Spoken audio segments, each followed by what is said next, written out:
Mega brother Janasena రాష్ట్ర ప్రధాన కార్యదర్శిగా ఉన్న కె నాగబాబు ఎమ్మెల్సీగా నామినేట్ అయ్యి ఏడాది కావస్తోంది. 2025 మార్చి 30 నుంచి ఆయన శాసన మండలి సభ్యుడయ్యారు. నాగబాబు ఇలా ఎమ్మెల్సీ కావడమేంటి, అలా మంత్రి అవుతారని కూడా అప్పటికి కొన్ని నెలలుగా వినిపించింది. కానీ దానికి కూటమి పెద్దలు పూర్తిగా సుముఖంగా ఉన్నారు. అయితే తుది నిర్ణయం మాత్రం జనసేన అధినేత ఉప ముఖ్యమంత్రి పవన్ కళ్యాణ్ చేతిలో ఉందని ప్రచారం సాగింది. ఒకే మంత్రివర్గంలో అన్నదమ్ములు, ఒకే సామాజిక వర్గానికి చెందిన వారికే పదవులు పార్టీలో తప్పుడు సంకేతమిస్తుందని ఆలోచించి పవన్ గ్రీన్ సిగ్నల్ ఇవ్వలేదని కూడా ప్రచారం సాగింది. వీటన్నింటి మధ్య గిర్రున ఏడాది తిరిగిపోయింది. ఇదిలా ఉంటే ఈ ఏడాది జూన్లో రాజ్యసభకు 4 ఖాళీలు ఏపీ నుంచి ఏర్పడబోతున్నాయి. అందులో జనసేనకు ఖచ్చితంగా ఒక సీటు ఖాయంగా దక్కుతుంది. దాంతో ఆ సీటు విషయంలో ఇప్పటిదాకా ఒక పేరు చక్కర్లు కొడుతూ వస్తోంది. అదే పారిశ్రామికవేత్తగా ఉన్న లింగమనేని రమేష్. అయితే ఇప్పుడు మరో కొత్త పేరు వెలుగు చూస్తోంది. అది ఎవరిదో కాదు, నాగబాబు. నాగబాబుని రాజ్యసభకు జనసేన కోటాలో పంపిస్తారన్నది లేటెస్ట్ గా జరుగుతున్న ప్రచారం.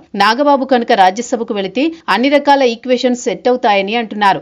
రాష్ట్రంలో ఆయన ఉంటే మంత్రి కాలేరు, జస్ట్ ఎమ్మెల్సీగా ఉండాలి అంతే. ఎంపీగా పంపితే జనసేనకు కేంద్ర కేబినెట్ లో బెర్త్ ఖచ్చితంగా ఉంది. దానిని నాగబాబుకు ఖరారు చేస్తారంటున్నారు. అలా పవన్ ఉప ముఖ్యమంత్రిగా రాష్ట్రంలో ఉంటే నాగబాబు ఢిల్లీలో జనసేన రాజకీయాలు చక్కబెడుతూ కీలకమైన కేంద్ర మంత్రి పదవిలో ఉంటారని అంటున్నారు. నాగబాబు అయితే తప్పనిసరి పరిస్థితుల్లో ఎమ్మెల్సీ అయ్యారు. కానీ మొదటి నుంచి ఆయన ఎంపీగా వెళ్లాలని అనుకున్నారు. 2019లో కూడా నాగబాబు నరసాపురం లోక్సభకు పోటీ చేశారు. 2024లో అనకాపల్లి నుంచి లోక్సభకు పోటీ చేయాలని అనుకుంటే చివరి నిమిషంలో బీజేపీకి ఆ సీటు సర్దుబాటు చేయాల్సి వచ్చింది.